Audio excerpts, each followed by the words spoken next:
అబ్రహాము కుమారుడగు దావీదు కుమారుడైన చాలు యేసుక్రీస్తు వంశావళి. దేవునికి మహిమ కలుగునుగాక. ఆమేన్. ఇది మొట్టమొదటి కొత్త నిబంధనలో మొదటి వాక్యం. మొట్టమొదటి పేరు ఎవరు రాశారు? అబ్రహాము కుమారుడు. ఎందుకు రాశారు ప్రభువారు? ఎందుకు అబ్రహాన్ని తీసుకున్నాడు? మనం ఆలోచన చేస్తే అబ్రహాము గురించిన చరిత్ర మనకు తెలియాలి. ఏం తెలియాలి? చరిత్ర తెలియాలి. అబ్రహాము తండ్రి పేరు తెరాహు, వాళ్ళ నాన్నగారి పేరేంటి? తెరాహు.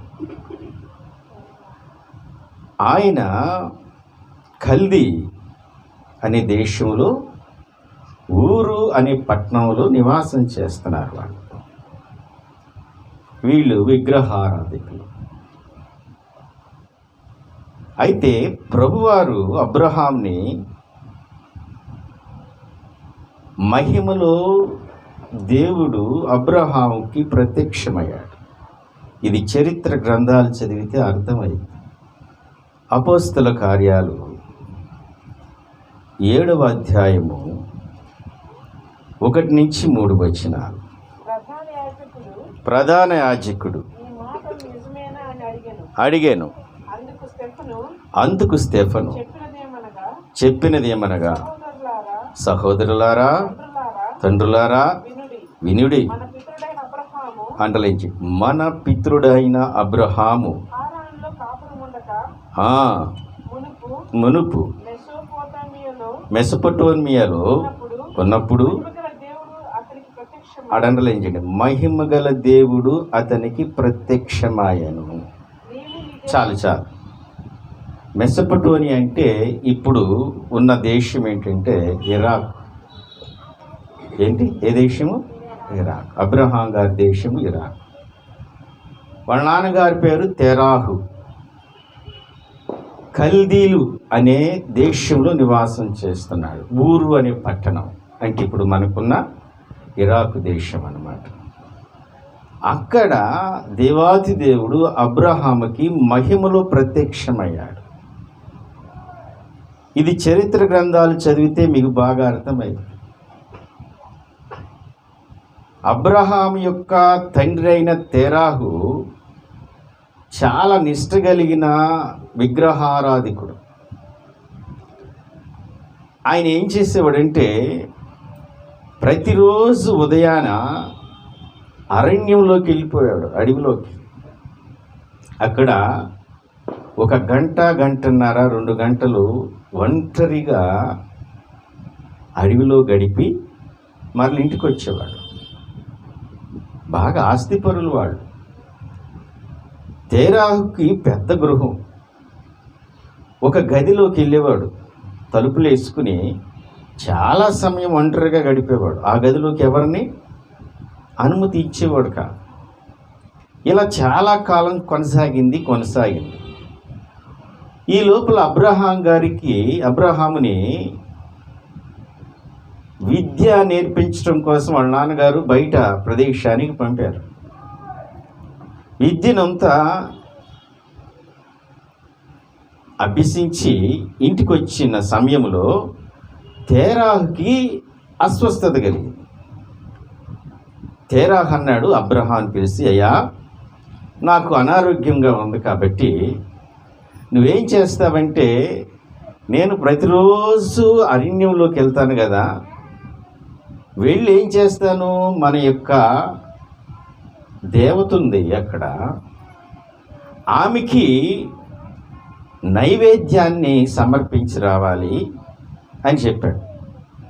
సరే, అబ్రహాం ఏం చేశాడు, సరే నేను వెళ్తాను అంటే నైవేద్యానికి సంబంధించిన ఆ సామాగ్రి అంతా అబ్రహాంకి ఇచ్చి, నువ్వు వెళ్ళి అక్కడ కూర్చో, ఈ నైవేద్యాన్ని ఆ విగ్రహం ముందు పెట్టు అంటే అబ్రహాం అడిగాడు, మరి ఈ నైవేద్యం తింటుందా అంటే తింటాది అని చెప్పాడు. సరే, అబ్రహాం చేశాడు, ఆ నైవేద్యానికి సంబంధించిన సామగ్రి అంతా తీసుకున్నాడు. అరణ్యంలోకి వెళ్ళాడు, ఆ ప్రదేశానికి వెళ్ళాడు. అక్కడ వారి దేవత ఉంది, కూర్చున్నాడు. ఆ సామగ్రి అంతా అక్కడ పరిచి వెయిట్ చేస్తున్నాడు. నువ్వు తిను అంటున్నాడు. 10 నిమిషాలు కూర్చున్నాడు. ఆ విగ్రహమేమో నైవేద్యం తింట్లా. హాఫ్ అన్ అవర్ అయింది, మళ్ళా గంట అయింది, 2 గంటలు అయిపోయింది. ఈయనకి చాలా కోపం వచ్చేసి ఆ విగ్రహాన్ని అక్కడ ధ్వంసం చేస్తాడు. ఎక్కడ? అరణ్యములో వీళ్ళు ఆరాధించే ఆ విగ్రహాన్ని. ఇది చరిత్ర గ్రంథాల్లో ఉంది. ఇంటికి వచ్చిన తర్వాత మళ్ళా ఆ గదిలో చాలా విగ్రహాలు ఉన్నాయి కదా, వాటికి కూడా నైవేద్యం పెట్టాలిగా. వాళ్ళ నాన్న తేరాకు బాగాలేదు కదా, మళ్ళీ ఆ గదిలోకి వెళ్ళి కూర్చున్నాడు. గదంతా ఎవరిని పంపించేవాడు కదా తేరా, ఆయన ఒక్కడే వెళ్ళేవాడు, అనుమతి లేదు ఆ గదికి. డాడీ చెప్పారు కదా వాళ్ళ నాన్నగారు. మళ్ళీ ఆ గదిలోకి వెళ్ళాడు. చుట్టంతా చూస్తే అన్నీ విగ్రహాలు. ఎక్కడ కూడా అదే తంతు, అన్నిటికీ పంచిపెట్టాడు. ఏది తినదు. వాటిని అన్నిటిని ఏం చేస్తాడు? మళ్ళా ధ్వంసం చేస్తాడు. ఈ విషయము ఆ ఊరిలో ఉన్న ఊరు వారందరికీ తెలిసింది, బంధువులకి. ఫలానా తేరా కుమారుడు అబ్రహాము మన కులదేవతలను అరణ్యంలో అక్కడ ధ్వంసం చేశాడు, ఇంటిలో అవన్నీ పాడు చేశాడు అని ఉగ్రులై వచ్చేశారు. ఇంటి మీదకి వచ్చి ఖచ్చితంగా ఈ అబ్రహాంని అగ్నిగుండంలో వేయవలసిందే, కాళ్ళు చేతులు కట్టి ఇతనికి శిక్ష విధించడం వల్లనే అని వారందరూ ఏమయ్యారు? ఒక నిర్ణయానికి వచ్చేసారు. వచ్చి తేరాహుని అడిగితే ఆయన కూడా ఏమన్నాడు? ఇప్పుడున్న భక్తి నిష్ఠలు పెట్టి, నిజమేనయ్యా, అపకీర్తి పాలు చేసాడు నన్ను, మనల్ని మనం ఆరాధించే వాటిని ధ్వంసం చేశాడు, మీ ఇష్టం వచ్చినట్లు చేసుకోండి అని తేరాహు చెప్పాడు. అప్పుడు వచ్చారు అందరూ, ఒక పెద్ద అగ్నిగుండాన్ని ఏర్పాటు చేశారు. కాళ్ళు చేతులు కట్టేశారు. కాళ్ళు చేతులు కట్టేసి ఎక్కడేశారు? అగ్నిగుండంలో వేశారు. మనకి తెలిసిన చరిత్ర ఏంటంటే, మనకి దానియేలు గ్రంథంలో షడ్రకు మేషకు అగ్నిగుండంలో ఇచ్చినప్పుడు అగ్నివాసన కూడా తగలకుండా 4వ వాణిగా తిరిగాడు దేవాది దేవుడు. ఆయనే మనం ఆరాధిస్తున్న దేవాది దేవుడు. అందుకన్నా ముందు ఎవరిని వేశారు? అబ్రహాం వేశాడు. అప్పుడు దేవుడు మాట్లాడాడు. ఇప్పుడు అపోస్తల కార్యాలు ఇప్పుడు మనం చేయింది, మహిమగల దేవుడు అతనికి ప్రత్యక్షమాయను, దేవునికి మహిమ కలుగును గాక. ఆమేన్, ఆమేన్. ప్రత్యక్షమై దేవుడు అబ్రహాముతో మాట్లాడాడు. చాలా జాగ్రత్తగా దేవుని వాక్యాన్ని విందాం. మాట్లాడి ఏం చేశాడు ఆయన? అబ్రహాము నా స్నేహితుడు అన్నాడు. ఈ మాటలన్నీ విన్నాడు. మీకు ఇంకా దాన్ని బలపరచడానికి మరొక దేవుని వాక్యాన్ని మీ ముందుకు తీసుకొస్తాం. యెహోషువ రాసిన గ్రంథం 24వ అధ్యాయము 2వ వచనం.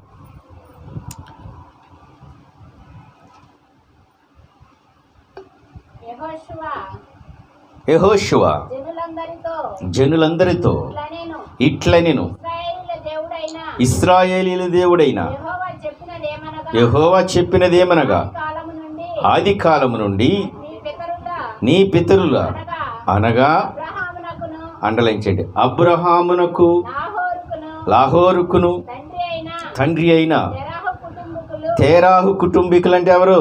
ఈ అబ్రహాం కుటుంబీకులు.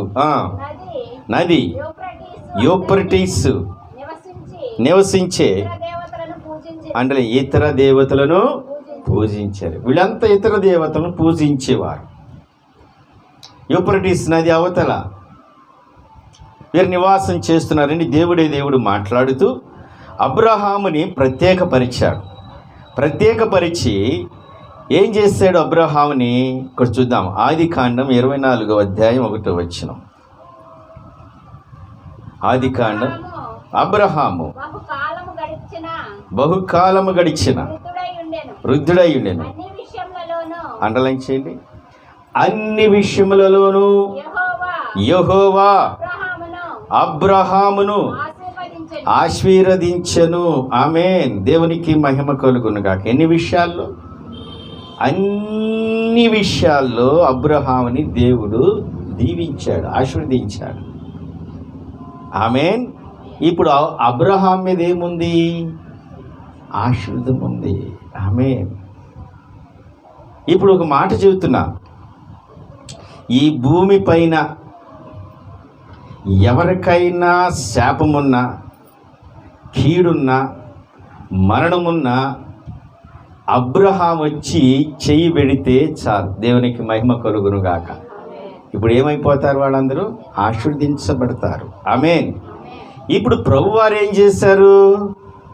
ఈ లోకంలో ఉన్న వారందరికీ ఆశీర్వాదం ఇచ్చాడు. ఎన్ని విషయాల్లో? అన్ని విషయాల్లో ఆశీర్వదించాడు. ఎవరి ద్వారా వచ్చింది ఆశీర్వాదము? అబ్రహాము ద్వారా భూలోకానికి వచ్చింది. ఆమేన్. దేవునికి మహిమ కలుగును గాక. ఆమేన్. కానీ ఈ ఆశీర్వాదం ఏమైపోయిందంటే ఆగిపోయింది. వాళ్ళ ఇంట్లో వారందరికి కూడా ఇవ్వలేకపోయాడు అబ్రహాం గారు. ఈ ఆశీర్వాదం ఏమైపోయింది? ఆగిపోయింది. దీన్ని ఏం చేయాలనుకున్నాడు ప్రభువారు? ఈ ఆగిపోయిన దీవెనను, ఆశీర్వాదాన్ని మళ్ళీ లోకంలో ఉన్న ప్రజలందరికీ అన్ని విషయాల్లో తీసుకురావడానికి ప్రభువే ఆ వంశంలోకి వచ్చాడు. అదే ఇప్పుడు మనం చదువుకున్న మత్తయి సువార్త 1:1 అబ్రహాము కుమారుడు అని మొట్టమొదటగా రాయటానికి ప్రధానమైన కారణం. అయితే మనం చూస్తే ఫస్ట్ మనుషుల మీద దేవాతి దేవుడు మొట్టమొదటిగా ఏముంచాడు? ఆశీర్వాదం ఉంచాడు. కానీ ఆదాము అవ్వ ద్వారా ఈ ఆశీర్వాదం పోయి మనుషుల మీదకి ఏమొచ్చింది? శాపం వచ్చింది. ఇది సమస్య. ఈరోజు దేవాతి దేవుడు ప్రతి శాపాన్ని ఆయన ఆశీర్వాదముగా మార్చివేస్తున్నాడు. ఆమేన్. ప్రతి కుటుంబం మీద ఉన్న శాపాలను ఆయన పడద్రోసి ఆశీర్వాదము కలిగిన, ఆ మహిమ కలిగిన ఆయన దీవెనలను మెండుగా కుమ్మరించబోతున్నాడు. దేవునికి మహిమ కలుగును గాక. ఆమేన్. ఈ ఆశీర్వాదము దేవుడు మొట్టమొదటిగా మానవుడికి ఇచ్చాడు, ఆదాముకి అవ్వమ్మకి ఇచ్చాడు. అసలు ఆ శాపము ఏ విధంగా మానవుణ్ణి ఆక్రమించింది? మానవం మీద ఉన్న ఆశీర్వాదము పోయి శాపము ఏ విధంగా వచ్చింది? మనం చూస్తే దేవుని వాక్యములో మనం ఆది కాండంలో ఉన్న ఆది దంపతులైన ఎవరు? వారి పేర్లు ఆదాము, అవ్వమ్మ. ఈ మధ్య చాలా లోకంలో చాలా ఫెస్టివల్స్ జరుగుతున్నాయి, పండగలు జరుగుతున్నాయి, చాలా ఎక్స్చేంజ్ ఆఫర్స్ జరుగుతున్నాయి. ఏం చెయ్యి? ఎక్స్చేంజ్ ఆఫర్స్ అంటే మనం ఒక వస్తువు ఇస్తే ఇంకో వస్తువు వాళ్ళు మనకి ఇస్తారు. దేవాతి దేవుడు కూడా డివైన్ ఎక్స్చేంజ్ అనేది ఒకటి ఇచ్చాడు. ఆమేన్. ఇది దేవునికి సంబంధమైన ఎక్స్చేంజ్ ఆఫర్. ఆయన ఏం చేస్తాడు? మన దగ్గర ఉన్న శాపాన్ని తీసుకుని ఆయన దగ్గర ఉన్న ఆశీర్వాదం మనకి ఇవ్వబోతున్నాడు. ఆమేన్. అయితే ఇప్పుడు ఆదాము అవ్వలకి మొట్టమొదటిగా దేవుడు అన్ని విషయాల ఆశీర్వాదాన్ని వారి మీద మెండుగా కుమ్మరించాడు. ఈ లోపల ఎవరు వచ్చారు? అపవాది వచ్చి మానవుడి మీద ఉన్న ఆశీర్వాదాన్ని తొలగించి పాపము ద్వారా మరణం అనే శాపాన్ని మానవం మీద పెట్టేసింది. ఇప్పుడు మన మీద ఉన్న ఆ శాపము తొలగించాలంటే ఈ శాపాన్ని తీసుకుని ఆశీర్వాదం ఇచ్చే ఒక వ్యక్తి కావాలి. ఎవరు తీసుకుంటారు శాపాలు? ఎవరైనా తీసుకుంటారా? మిమ్మల్ని అడుగుతున్నాను. కొన్ని శాపాలు ఉండి తీసుకోమంటే భలే చెప్పేవిలే, మేమెందుకు తీసుకుంటాం శాపాలు, ఏమనంటే ఆశీర్వాదాలు మేము తీసుకెళ్తామంటారు. ఎవరన్నా తీసుకుంటారు? అసలు తీసుకో. మనకు కావాల్సింది ఏంటి? ఆశీర్వాదం. కానీ ఉందా? దేవుడిచ్చిన వాటిని పోగొట్టుకున్నాం. మొట్టమొదటిగా ఆది కాండం 3లో చూస్తే అక్కడ 7 మాటలు ఉంటాయి. కొన్ని 7 మాటలు త్వరగా చెప్తాను. మొట్టమొదటిగా ఏమైందంటే అక్కడ అక్కడ మనుషునికి ఏమైంది? పూర్తిగా ఆదాము నిఘంటువులో, ఆదాము చరిత్రలో కానీ, ఆదాము జీవితంలో కానీ, ఆయన నిఘంటువులో ఒక్క మాట లేదు. అసలు మరణం అనే మాటే లేదు. ఎవరి నిఘంటువులో? ఆదాము నిఘంటువులో. ఎప్పుడైతే అవిధేయతపడి సాతాను వచ్చి వీరి మీద ఆ శాపాన్ని తీసుకొచ్చారో, మరణం అనేది ఆదాము నిఘంటువులోకి వచ్చేసింది. అయితే యేసు ప్రభు వారు ఏం చేశారు?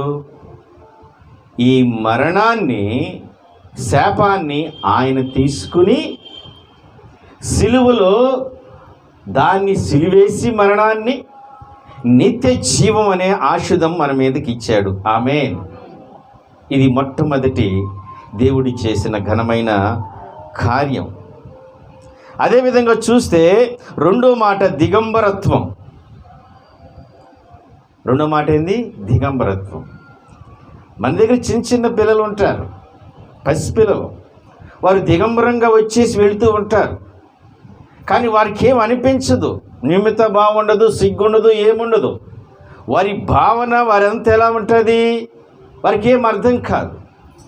ఎప్పుడైతే పాపం వచ్చిందో మనకేమైంది? ఏదో నేరం జరుగుతున్నట్టనే భావన మనిషిలోకి వచ్చేసింది. మీరు జాగ్రత్తగా పట్టుకోవాలి. నేర ప్రవృత్తి, నేర సంబంధమైన విషయాలు ఏదో మనిషిలోకి తీసుకొచ్చింది దిగంబరత్వం. దిగంబరత్వం తెలుసుకున్న తర్వాత వీళ్ళకి మంచి ఏదో చెడేదో అర్థమైంది. కానీ మంచి వైపుకు మొగ్గుపరచలా, వీడు చెడు వైపుకే ఉన్నారు. దేవుడు ఏం చేశాడు? మళ్ళా మహిమ కలిగిన వస్త్రాలను ఇచ్చి తన శరీరాన్నే మనకు అర్పించి నూతన వస్త్రములను ఆయన మనకు సమకూర్చాడు. ఆమేన్. మూడోది వచ్చేదలికి శాపం అనేది ఒకటి వచ్చింది. మళ్ళా ఏమొచ్చింది? శాపం వచ్చింది. ఈ శాపం వల్ల ఏం జరిగింది? భూమి పంట పండటం మానేసింది.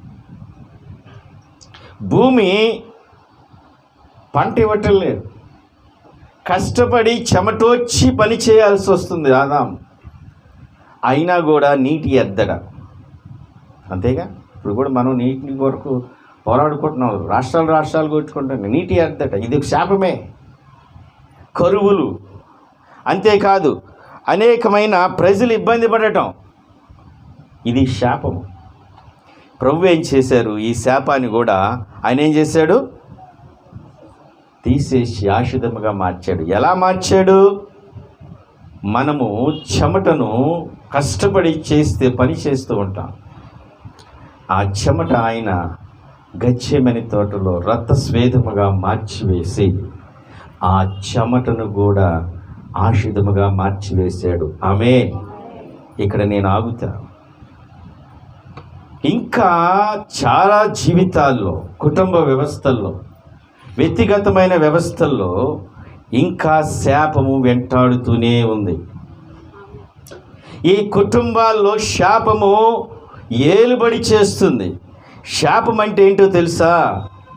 మీకు అర్థం అవటానికి, ఇద్దరు ఉద్యోగాలు చేస్తారు, 1,00,000 2 లక్షలు కష్టపడతారు. నెలాఖరికి వచ్చేదలికి రూపాయి మిగలదు. అశాంతి, కుటుంబంలో నెమ్మది ఉండదు. కుటుంబంలో ఎంత కష్టపడి పని చేసినా కూడా ఇంటికి వచ్చి ఓని ఏడుస్తాడు.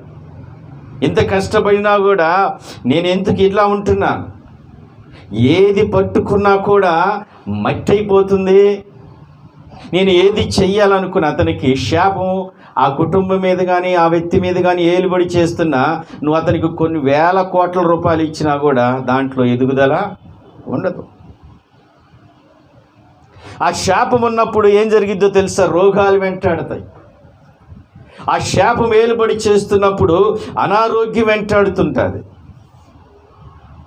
ఆ శాపం వేలుబడి చేస్తున్నప్పుడు ఆ శాపపు వేరు కొన్ని తరతరముల మీద వెంటాడబడుతూ ఉంటాయి. అఫ్కోర్స్ నువ్వు ఆ శాపాన్ని నువ్వు చేసి ఉండకపోవచ్చు, ఆ పాపం నువ్వు చేసి ఉండకపోవచ్చు.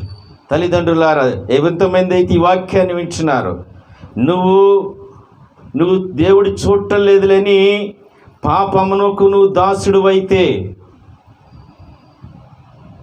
హేయమైన క్రియలు నువ్వు చేస్తే, వ్యభిచారము కానీ, త్రాగుడు కానీ, దేవునికి అవిధేయతమైనది ఏది చేసినా శాపం అనేది మీ గృహాలకి మిమ్మల్ని పట్టి పీడిస్తుంది. అంతే. అది మీతో పాదు మీ బిడ్డలకి, మీ ముదిమనములకి కొన్ని తరతరాలు ఏలుబడి చేస్తుంది. అది కొన్ని కుటుంబాల్లో వేదన, దుఃఖము, ఏది చూసినా కూడా తగాదాలు. ఏం జరుగుతుంది? ఇది శాపం ఏలుబడి చేస్తుంది. గృహంలోకి అడుగు పెడితే శాంతి ఉండదు, గృహానికి వెళ్ళాలనిపించదు. ఏం చేస్తుంది అక్కడ? శాపం అనేది ఏలుబడి చేస్తుంది. ఈ శాపం ఎట్లా ఉంటుందో తెలుసా? దీర్ఘకాలము నీ స్వరూపాన్ని కూడా నిర్జీవం చేస్తుంది. నీ బ్రతుకు ఎండిపోయిన జీవితం చేస్తుంది. నీ బ్రతుకులో ఫలించటం అనేది తెలియదు. ఎన్నో రకాల వ్యాధులు వెంపడబడుతూ ఉంటాయి. వెళతావు, మళ్ళీ వైద్యుడి దగ్గర చూపించుకుంటారు. 2 రోజుల తర్వాత మళ్ళీ ఏమొచ్చింది? ఏదో కొంతమంది అంటారు, మా ఇంట్లో ప్రతి ఒక్కరు ఒకరు విడిస్తే ఒకళ్ళు ఈ సంవత్సరం అంతా ఇదే జరుగుతూ ఉంటుంది. ఏంటండి? శాపం. ఎందుకు ఈ శాపం అనేది వస్తుంది? కొన్ని తరాలు, తరం వెంబడి తరము ఏం జరుగుతున్నాయి? షుగరు, మధుమేహం వెంటాడుతూ ఉంటాయి, గుండె జబ్బులు వెంటాడుతూ ఉంటాయి, బీపీ వెంటాడుతూ ఉంటుంది. కొంతమందికి వివాహాలు కావు, వివాహమైనా కూడా గర్భఫలము దొరకదు. వీటన్నిటికీ కారణం ఏంటంటే శాపము ఆ గృహం మీద నిలిచి ఉంది. ఈ రాత్రి కాలమందు మీకు శుభవార్త. నువ్వు నేను ఆరాధించే దేవాతి దేవుడు ఆ శాపాన్ని ఆశీర్వాదముగా మార్చబోతున్నాడు. ఆమేన్. దేవునికి మహిమ కలుగును గాక. ఆమేన్. ఈ ఆశీర్వాదము దేవుడు మనకిచ్చాడు. శాపాన్ని దేవుడు ఇవ్వలా. ఈ శాపం పోవాలంటే ఏం చేయాలి? అసలు శాపాన్ని ఎవరిచ్చారు? ప్రభువారు ఇవ్వలా. ప్రభువారు ఎప్పుడు దీవెనే ఇస్తాడు, ఆశీర్వాదమే ఇస్తాడు. ద్వితీయోపదేశకాండం 28వ అధ్యాయము 29వ వచనం చూద్దాం. ద్వితీయోపదేశకాండం 28:29 వచనం. అప్పుడు తిరగగా నీవు తడుములాడుదువు, నీ మార్గములను. అంటే ఎన్ని శాపం అంటే ఏంటో మీకు అర్థం అవడానికి ఆ వాక్యం చూపిస్తున్నా. నువ్వు వర్ధిల్లింప చేసుకోలేవు. అన్నిటిలో వర్ధిల్లటం అనేది నీకు కనబడదు. అభివృద్ధి అనేది జరగదు అసలు. నువ్వు హింసించబడతావు, వేదనకు గురవుతావు, దోచుకుంటావు. నువ్వు ఎంత కష్టపడినా కూడా, ఎంత పని చేసినా కూడా, ఎన్న ప్రయాసపడినా కూడా ఏం జరిగిద్ది? నీకు అభివృద్ధి అనేది రాదు, ఫలభరితం అనేది ఉండదు. నిన్ను తప్పించేవాడు ఒక్కడును కూడా ఉండడు, లేకపోడు. కారణం ఏంటి తెలుసా? అది శాపం. క్రషెస్ అనేది నీ మీద ఏలుబడి చేస్తుంది. ఇది పోవాలి. ఈ శాపం అనేది తీసేయగలిగిన ఈ భూమండలంపై ఏదైనా ఉందంటే నువ్వు నేను ఆరాధిస్తే దేవాతి దేవుడు ఆయన మాత్రమే ఆ శాపాలను తొలగించి నీ శాప జీవితాన్ని ఆయన ఏం చేస్తాడు? ఆయన వర్ధిల్లింప చేస్తాడు. ఆశీర్వాదముతో నిన్ను ఆయన దీవించుతాడు. దేవునికి మహిమ కలుగును గాక. ఆమేన్. ఎందుకు శాపం వెంటాడుతుంది? నువ్వు చేసిన పాపము, నువ్వు చేసిన విగ్రహారాధన, నువ్వు చేసిన అవిధేయత, నువ్వు చేసిన వ్యభిచారము.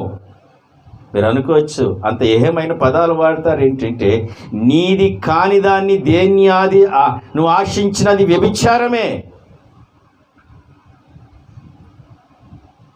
వెంటాడుతావేవి. నీ జీవితము ఏరు ఏ విధంగా ఎండిపోయిందో అలా ఎండిపోయి నిర్జీవంగా ఉంటుంది వేల సంవత్సరాలు. ఒకవేళ నువ్వు భక్తిపరుడు అయి ఉండొచ్చు,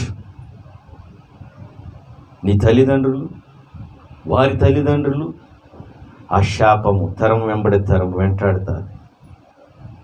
మలాకి రాసిన గ్రంథం మలాకి 3:9 చూస్తే చివరిది, కొత్త నిబంధన ముందు ఉంటుంది. మలాకి 3:9 చూడండి. ఈ జనులందరూ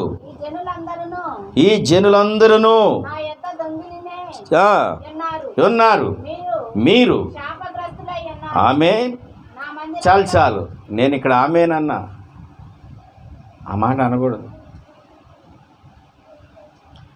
ప్రభు వారు ఏమంటున్నాడు, ఎందుకు నువ్వు శాపగ్రస్తుడు అయ్యారు? ఆయన దగ్గర నువ్వు దొంగిలించావు, అందుకే శాపం వేలుబడి చేస్తుంది నీ గృహాన్ని. ఏం దొంగిలించావు ఆయన దగ్గర? ఆయనకి ఇవ్వవలసిన ఆయనకి నువ్వు ఇవ్వటల్లా. ఏంది ఆయనకి ఇవ్వవలసింది? నీ హృదయాన్ని ఆయనకి ఇవ్వాలి. నీ రోజులో దశాంశాన్ని ఆయన కొరకు ఖర్చు పెట్టాలి. ఆయన నీకు ఇచ్చిన కష్టార్జితంలో నుంచి దశాంశం దేవునికి ఇవ్వాలి. ఏమి చేయకుండా ఎవరి దగ్గర దొంగిలిస్తున్నావు? ఆయన దగ్గర దొంగిలిస్తున్నావు. కాబట్టి నీ జీవితంలో శాపం అనేది ఏలుబడి చేస్తుంది. శాపము కలిగిన కుటుంబాలను మనం చూస్తే, శాపగ్రస్తులైన వారిని మనం చూస్తే, వారి ముఖములో జీవం ఉండదు, నిర్జీవంగా ఉంటుంది. ఆనందం ఉండదు, సంతోషం ఉండదు, సమాధానం ఉండదు. ప్రభు ఏమంటున్నాడు, ఎందుకు మీరు శాపగ్రస్తులయ్యారో తెలుసా? ఎందుకు నీ కుటుంబం శాపగ్రస్తమైన జీవితంలో ఉందో తెలుసా? నా దగ్గర మీరు దొంగిలించారు. ఏం దొంగిలించాం ప్రభువా? నీకిచ్చిన సమస్త సామగ్రి ఆయనదే. ఆఖరికి నువ్వు నా శక్తి నా బలం అనుకుంటున్నావే, నీకిచ్చిన కాలము సమయము ఆయన ఇచ్చిన భిక్ష. మరి దాని కొరకు ఒక 10 నిమిషాలు ప్రభు వరకు గడుపుతున్నావా? ఆ సమయాన్ని కూడా దొంగిలిస్తున్నావా? ఆ సమయాన్ని దొంగిలిస్తే శాపగ్రస్తం అయిపోతావు. నేను అదే చాలాసార్లు మొత్తుకుంటాను, అయ్యా దశాంశాన్ని ప్రభువుకి ఇవ్వండి అయ్యా, మీరు ఆశీర్వదించబడతారంటే కడచెవుని పెడతారు. శాపగ్రస్తమైన జీవితాలు. నేను ఈ పరిచర్యలో నేను సాక్ష్యాలు విన్నాను వ్యక్తిగతంగా. నన్ను పిలిచి నాకు తెలిసిన చాలామంది, అయ్యా వాక్యం తెలియనప్పుడు మా కుటుంబం నిన్నగాక మొన్నే చెప్పాను నేను, ఒక టీచర్ 2 లక్షలు వస్తాయండి. నిన్నగాక మొన్నే ఫోన్ చేసి, అయ్యా దేవుని కృపను బల్లి సమృద్ధిగా ఉంటున్నామే, మేము తీర్మానం చేసుకున్న మరుక్షణంలో నుంచే మాకు దాని మీద అంత భయం లేదు. శాపగ్రస్తమైన జీవితానికి కారణం ఏంటంటే, ఎందుకు శాపగ్రస్తం వస్తుంది అంటే మనం చేసిన అవిధేయత, పాపము, విగ్రహారాధన, వ్యభిచారము, ఇవన్నీ మన కుటుంబాల మీద ఏలుబడి చేస్తున్నాయి. అంతేకాదు నిర్గమాకాండం ఏమంటున్నాడో తెలుసా? 22:28 రిఫరెన్స్ వరకు రాసుకోండి. నీవు దేవుణ్ణి నిందింపకూడదు, అధికారిని శపించకూడదు. ఒకవేళ దేవుణ్ణి నిందించినా, నీ అధికారిని నువ్వు దూషించిన, శాపం అనేది నీ కుటుంబాన్ని ఏలుబడి చేస్తుంది. నీ అధికారికి లోబడమని ప్రభు మాట్లాడుతున్నాడు. మనకు తెలియకుండా అనే శాపాన్ని తెచ్చుకుంటున్నాం. ఆ శాపం మన మీదకి వస్తే మనతో పాదు మన బిడ్డల తరం వెంటాడుతుంది అది. అంతేకాదు ప్రభు ఏమంటున్నాడో తెలుసా? యెహోషువ గ్రంథం 6:18 కూడా ఏమంటాడో తెలుసా? ఆయన శపించబడిన దాంట్లో నుంచి కొంత తీసుకుంటున్నారు. శపించబడిన దాంట్లో నుంచి, శాపగ్రస్తమైన వాటిల్లో నుంచి. ఏంటి శాపగ్రస్తమైనవి? లోకంలో ఉన్నదంతా శాపగ్రస్తమే. ఆ లోకంలో నువ్వు ఏది అనుభవిస్తున్నా ఆ శాపగ్రస్తంలో ఉన్న దాన్ని నువ్వు తీసుకునటమే. ఈ శాపగ్రస్తమైన వాటి జోలికి నువ్వు వెళితే జాగ్రత్త. నువ్వు ప్రత్యేకించబడిన వాడు. అంతేకాదండి, సామెతలు ఏమంటున్నాడు తెలుసా? సామెతలు 3:33లో భక్తిహీనుల ఇంటి మీద యెహోవా శాపం వస్తుంది.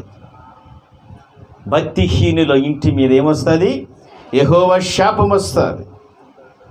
ఇది చాలా భయంకరం. నువ్వు ఎంత కష్టపడు, నీకు అభివృద్ధి దొరకదు. నువ్వు ఎంత ప్రయాసపడు, సమాధానం ఉండదు.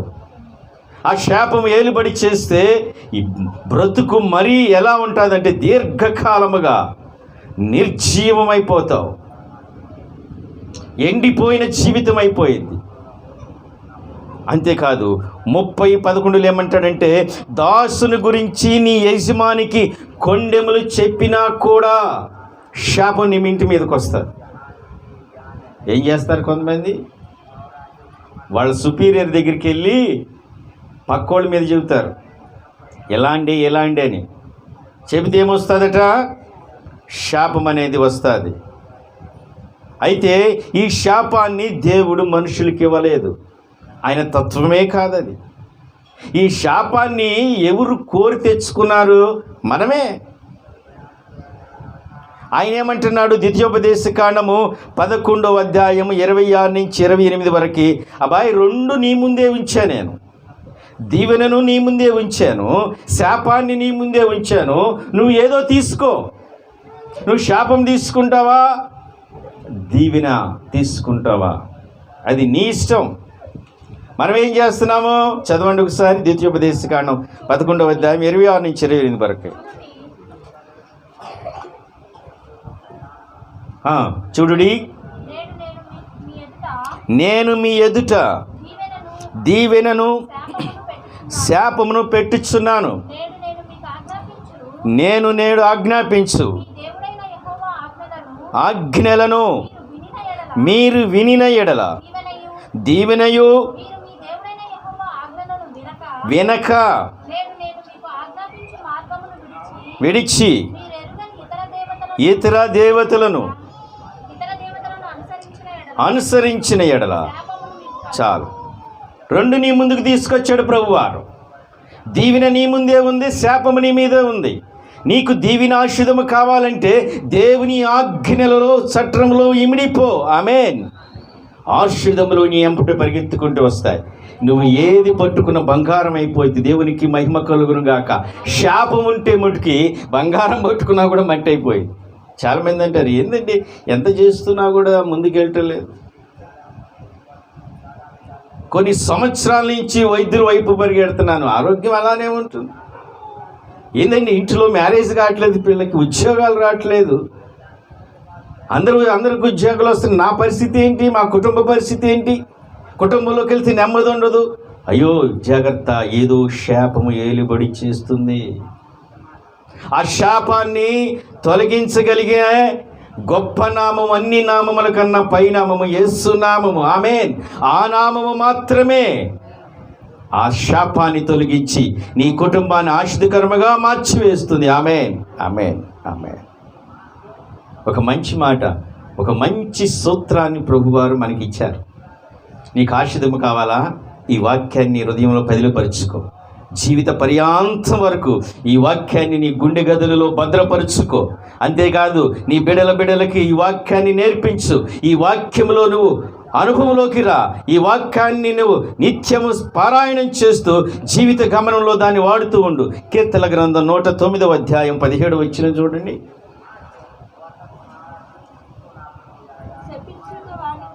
అందరి తీయండి. 119వ అధ్యాయము 17 వచనం.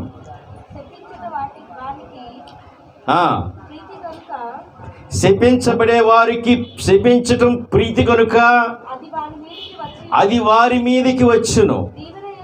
దీవెన యందు వానికి ఇష్టం లేదు కనుక అది అతనికి దూరమాయను. చాలు. నీకు దీవెన కావాలా? ఆశీర్వాదము కావాలా? కొంతమందికి ఎప్పుడు శపిస్తూనే ఉంటారు.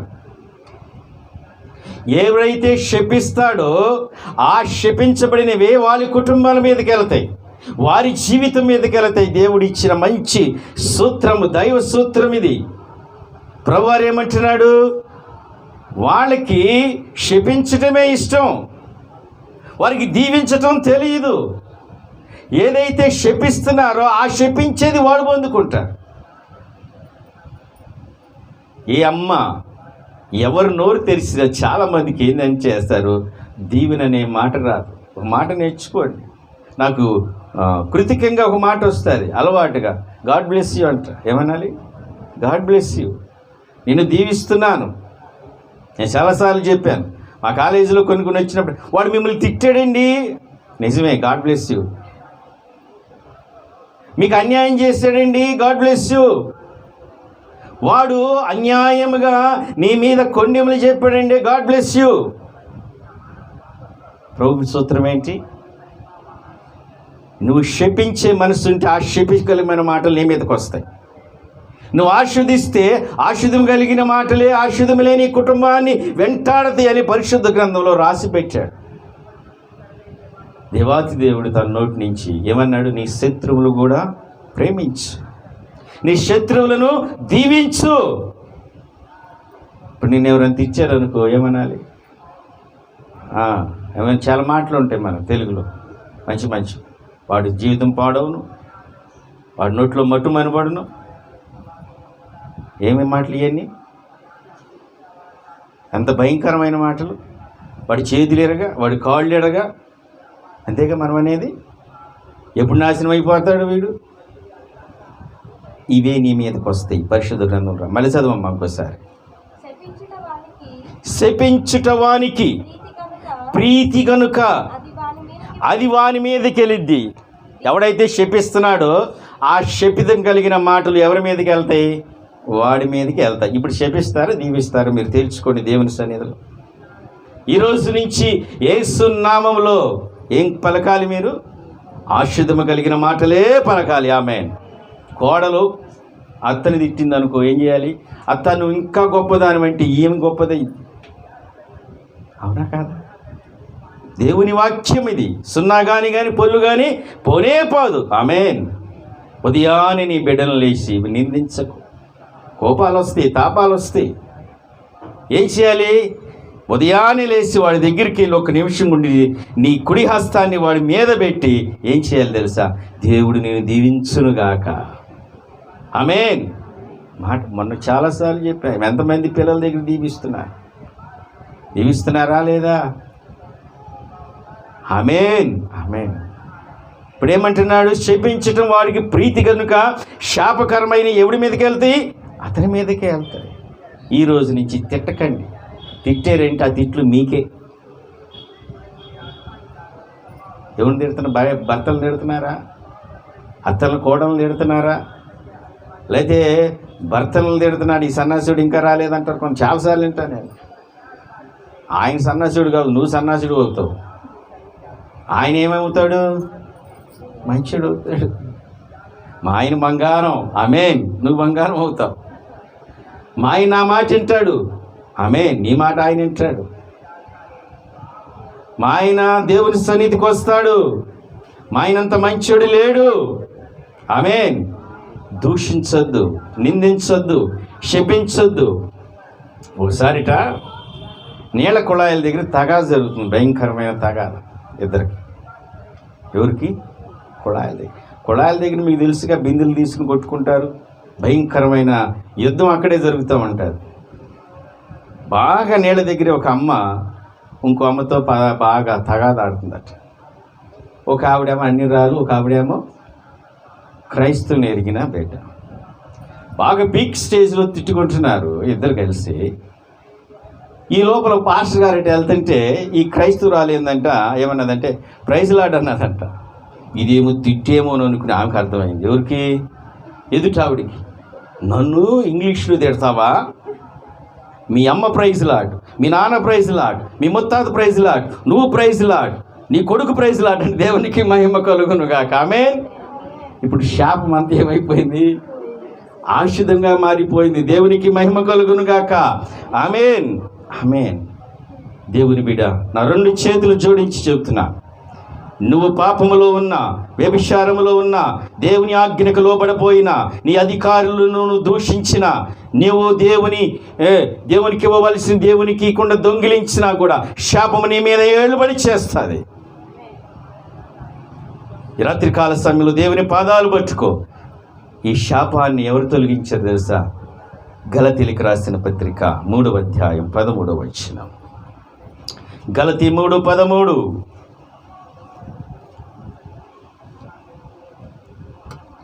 Praise God. విశ్వాసము వలన లభించినట్లు